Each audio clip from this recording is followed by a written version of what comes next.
Good morning from Northeast Texas, Sparks Country Garage. Gonna have you come in and I'll kind of show you what kind of project we got going on. Let me turn this thing.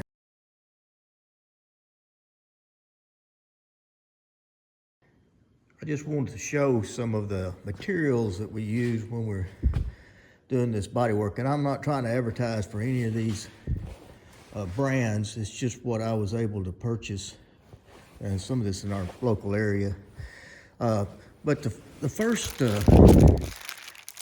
fiber filler we used on here was this Fiber Tech, and that kind of went over the bare metal and the weld. Filled it in the first time, kind of leave it rough. Then we came back with Z-Grip filler. And I don't know, we probably put 10 or 11, 12 coats on it and then sanded back down. But we figured out that you could add a little bit of this fiberglass resin in it, and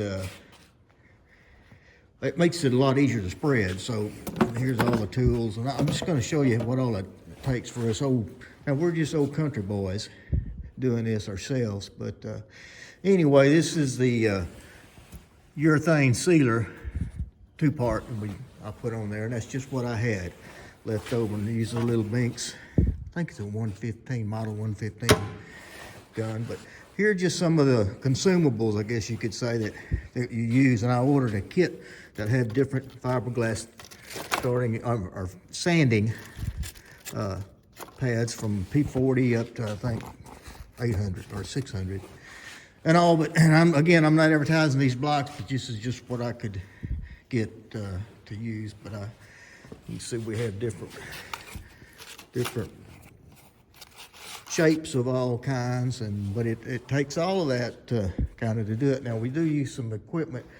This is a flat air sander, I guess you'd call it, and then we use an orbital some.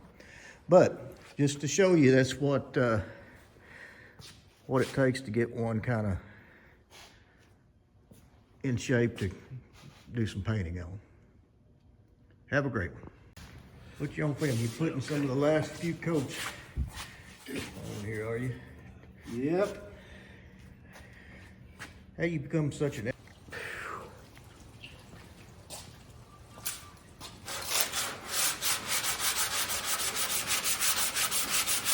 Really like these Durablocks on this body work. So now we got the Big Daddy. This thing here will make things nice and straight. 36 inch.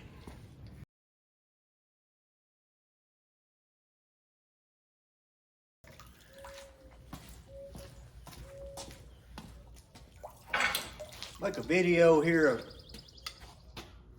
we got the body panels welded in. We've done all the body work right now, and I really need to seal this before we fix to have some bad weather come in and all. So anyway, I've got a gun that my friend Dan gave me here, and we're just doing small areas, so I've mixed up some paint, and I'll let you watch what we're doing.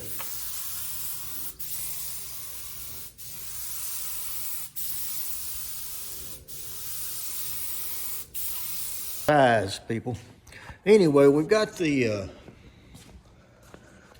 Ranch Wagon. We've got the bodywork far enough along where we went ahead and put a primer sealer on it. It's a sealer is what it is. And we got cold weather coming in. I was afraid this metal start rusting. So anyway, we're not finished with the primer. We're going to come back and put some additional sandable primer coats on there so we can really sand it down. But anyway, I was going to show you the problem with these doors and all, and we've adjusted this door until we went done and wore out. As you can see, it's fine in the here. Could be out a little bit here, but at the bottom is the worst area, and we've tweaked that thing back and forth. But I want to show you what Ford's idea fix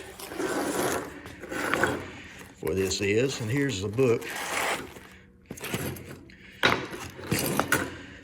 So, of course, we've messed with all the adjustments that we have.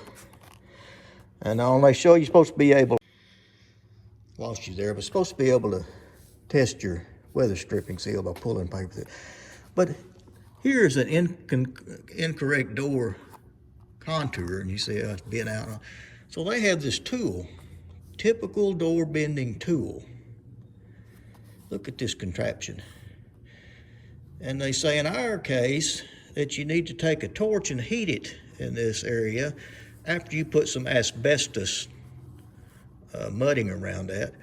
But I can't imagine how that was gonna go over. But anyway, we've got it to where it's closing a whole lot better, and I've got the door panel off because I've got to work on the latch a little bit, but I have to, man, you got to slam it so hard. But hey, it's sealed up and all, but better than nothing. But hope y'all are having a blessed day.